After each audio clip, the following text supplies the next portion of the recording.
Microsoft has just released Copilot Pro's GPT capability. This was just a couple days ago. And this is, I purchased a Copilot Pro license. So this is my experience setting up a personal GPT. I wanted to share that it strikes me that some people may not have experienced any type of setup of a GPT yet within Copilot. I certainly hadn't until a few days ago. So I wanted to show this to you, how I set up a GPT, how I can use it. Does that make it available on the mobile platform, and answer some of the questions about Copilot Pro. So I'm in Copilot Pro, and I see over here on the right-hand side, see all Copilot GPTs. So I want to create my own GPT, so it'll appear in this list just on the screen there. So I'm going to choose create my own Copilot Pro, and there's this new preview option. Use the Configure or Create tool to create a custom Copilot GPT. So that's what I'm going to do. It's going to take me to another screen. I'm going to go down to the bottom here, and it's asking me, what is this going to be about? And what would you like the name to be? So I'm choosing to name this the Denver Move GPT because I'm really interested in moving where I live currently and moving over to Denver, Colorado from San Jose, California. So I'm going to say, name it the Denver Move GPT. Now what this starts is a configuration Q&A. So Copilot has created some questions here to interview me. What is this GPT going to do? So it says, sure, I've updated the name. What kind of tasks do you plan to use this for? So I'm going to paste in my answer to that. Searching for a new position in IT for a large multinational corporation to move to Denver. I'm interested in GPT helping me to evaluate my skills, resume, et cetera, et cetera. So I'm going to tell it, this is what I want this GPT to do, and give some feedback to it. Now, this interview process is really helpful. Once you've gone through it 2 or 3 times, you'll be able to configure this maybe in a different way, and I'll show you what that looks like in just a moment. So now the interview process says, now let's think about what this Copilot should emphasize or what it should avoid.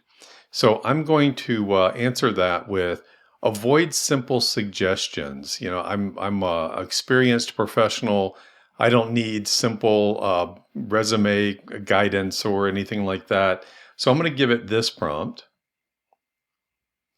And I'm going to tell it, I'm currently based in San Jose, and we'll be moving to Denver. All right, so Copilot is going through and figuring out what it means and what it needs to include in its instructions. And it says, understood. It's confirming that it understands that. Now let's think about how you'd like this Copilot to interact with you. And I'm going to tell it this.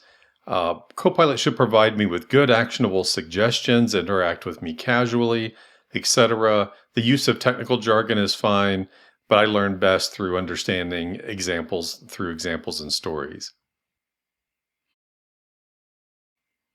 All right, so now this is saying, perfect, your Copilot GPT will interact with you in a casual manner. Now that we've defined the roles, constraints, and personalization, you can preview it. If you're satisfied, you can publish it.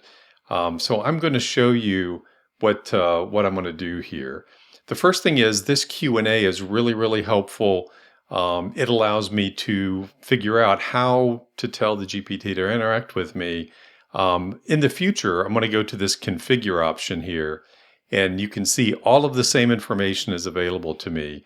And I can name it, I can give it a description, I can give it instructions on exactly what I want it to do. This is what the interview process has sussed out from me.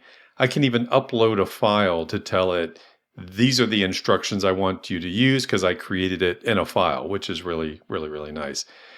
That file upload does accept Microsoft Office application formatted files, JSON text files, a bunch of other more esoteric file upload formats. So I'm just going to choose to save the changes here. There we go. So the save has succeeded. So now I'm ready to do one of 3 things. I can preview it, and I can start to interact with it. If it doesn't answer the question that I want it to in a way that I expect, I can go and modify this instruction, but I'm going to choose to publish this. So there's two options here. I can publish only to me, or I can publish to everyone with a link. Now, I have a Copilot Pro license. That's something that I'm paying for on a monthly basis. The great thing about this is I can save it to me so I can use it, or I can save it and share it with people via a link. They do not require an a Copilot Pro license. They can interact with it using Copilot straight out of the gate by going to this link. So I'm going to choose to confirm the publishing. There we go. Publish Copilot GPT has succeeded. So now I'm ready to start to use this. I'm going to go ahead and close this screen. I'm going to close that screen. So I'm going back where I came from. I'm landed on the first screen that I was on. And I'm just going to do a refresh here. And it shows me all of my Copilot GPTs. And there's my new one, Denver Move GPT, down at the bottom. So that's pretty cool. It's pretty quick, very easy to get access, to create. Not a lot of steps, very short interview process, but I can start to use this. Now I'm going to go to say the Denver Move GPT. I'm going to click on that so I can start to use that.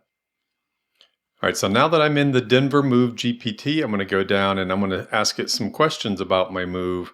I'm going to say, how far is it to drive from San Jose, where I live now, to Denver, Colorado? I'm going to choose to submit, and it's going to interact with my GPT that I just built that is probably still setting up and doing some things in the background to say, this is what I'm interested in, what the distance is and what the traffic is. So Copilot comes back with a really nice, this is the distance, this is the amount of time it's going to take to drive, and it provides me a helpful map to interact with to say, okay, this is going to be the distance, this is the route that I will take, and here's a crash, and here's some other areas to watch out for.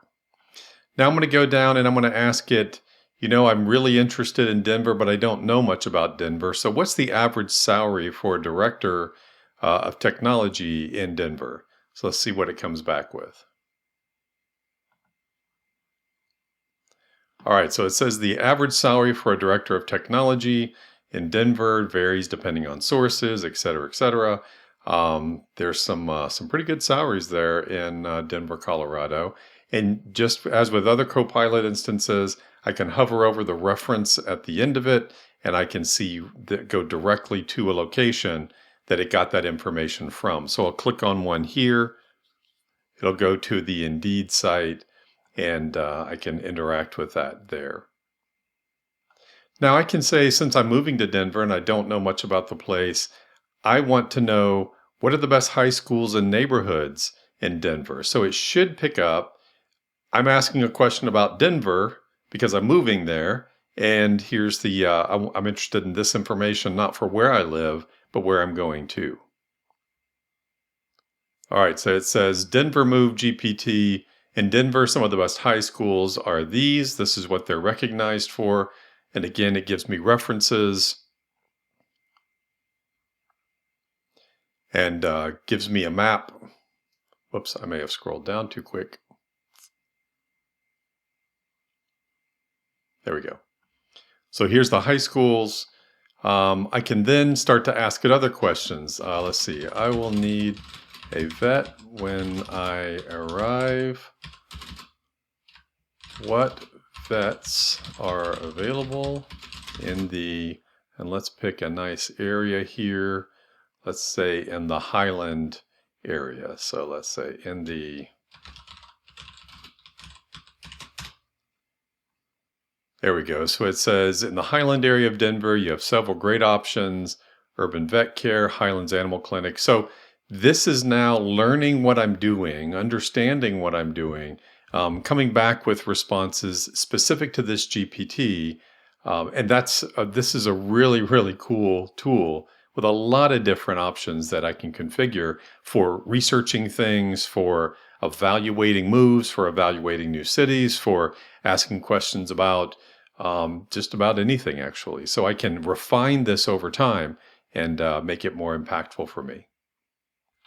All right, so that's how we can interact with my new Copilot GPT, my own personal GPT, within a browser. That is available to me now on the phone as well. So let me show you what that experience looks like. I have an iPhone, so this is an iPhone client of the Copilot software. So let me show you what that looks like.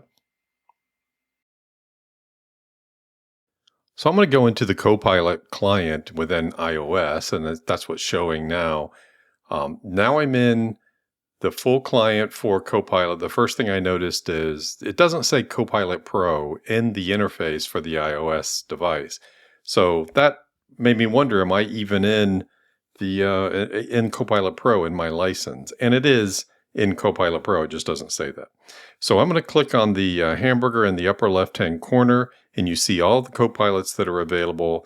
When I click on See More Copilot GPTs, you see Denver Move GPT, and I click on that, and it goes to the Denver Move GPT. So now I can interact with it in the same way as I did within my browser, but it's on my mobile device. So it's really nice. I create it one place. It's available in the clients that I'm using everywhere. So that's my high-level overview of Copilot Pro, the first setup of my very first Copilot GPT under a Copilot Pro license. Again, Copilot Pro is outside of an enterprise, it's individual. That's just a little overview, and I thought maybe if you don't have access to Copilot Pro, you may want to check it out after you see this video and take a look at what it can do for you. Until next time, we'll see you soon.